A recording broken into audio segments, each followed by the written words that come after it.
할렐루야, 귀한 아침입니다. 오늘 하나님 말씀 듣고자 오신 우리 성도님들 앞에 하나님의 은총과 사랑이 함께 하실 줄 믿습니다. 우리 찬송가 151장 만왕의 왕 내 주께서 찬송하시면서 마음문을 열도록 하겠습니다.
할렐루야.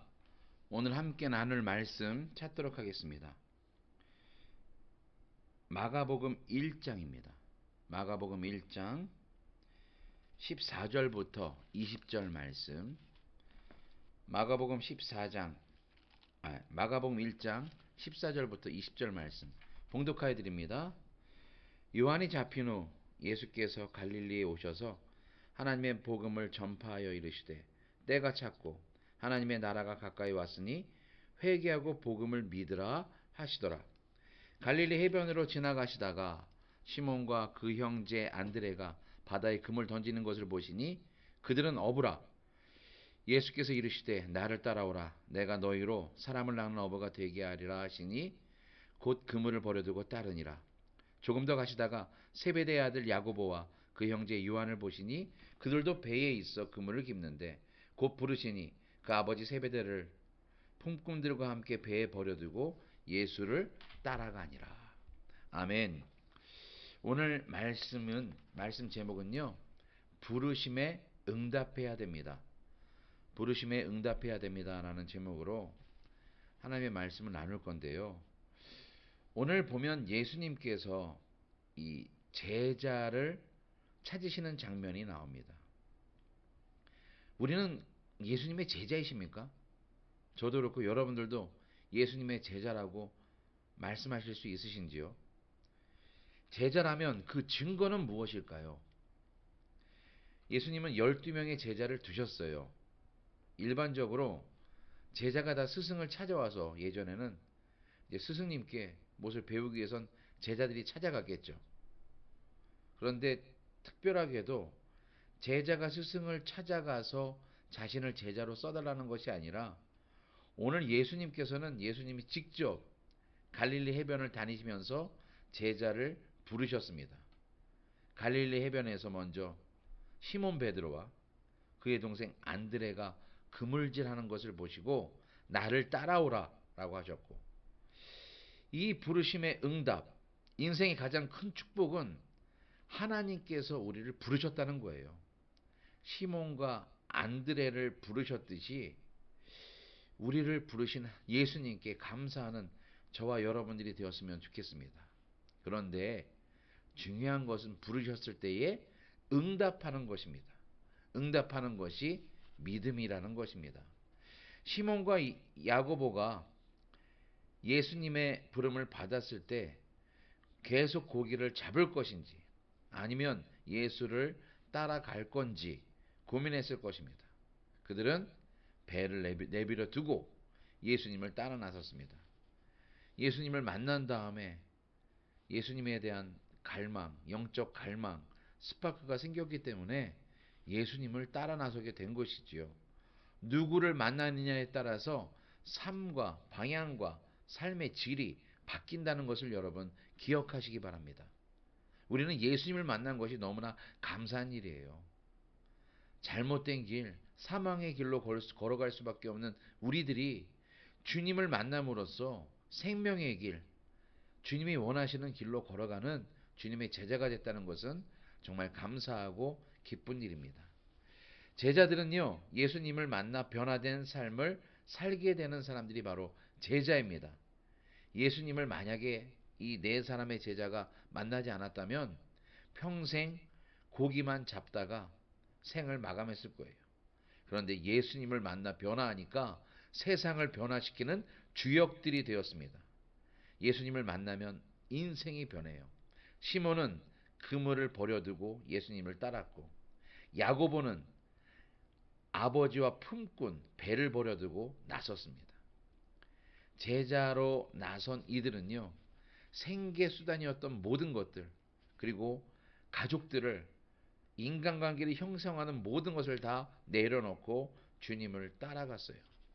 그렇게 된 이유는 무엇일까? 뒤에도 나오겠지만요, 오늘 마가복음 1장 14절에 그 정답이 나옵니다. 하나님 나라를 받아들이는데 필요한 것은 바로 회개 하나, 그리고 믿음, 이렇게 두 가지입니다. 회개는 뭘까요? 14절을 우리가 보면요, 오늘 말씀 14절에 예수께서 갈릴리에 오셔서 하나님의 복음을 전파하여 이르시되 때가 찼고 하나님의 나라가 가까웠으니 회개하고 복음을 믿으라 하시더라. 할렐루야. 회개하라고 예수님께서 외쳤을 때에 진짜 제자는요, 회개는 뭘까요? 바로 나의 모든 것을 버리는 거예요. 잘못된 길로 가는 것, 내가 우선순위로 삼았던 것들을 내려놓고 버리는 것이 바로 회개입니다. 하나님 나라를 향해서 삶의 방향이 바뀌는 거죠. 내 죄는 다 회개하고 이제 180도로 돌아서서 반대길로 가는 것, 생명의 길로 가는 것, 이것이 바로 회개고 돌아섬입니다. 회개는 돌아서는 거예요. 예수님의 제자가 된다는 것은 예수님에게 모든 것을 맡기고 나의 삶, 나의 모든 통치를 한 예수님께 맡긴다는 뜻입니다. 이것이 믿음입니다. 믿음은 뭐예요? 죽음 이후까지도 다 맡기는 거예요.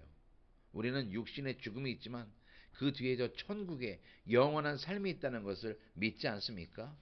이것이 바로 우리 예수님께서 만들어 놓으신 그 구원의 길이기 때문에 우리는 이것을 믿고 기뻐하며 회개하고 돌아설 수가 있습니다.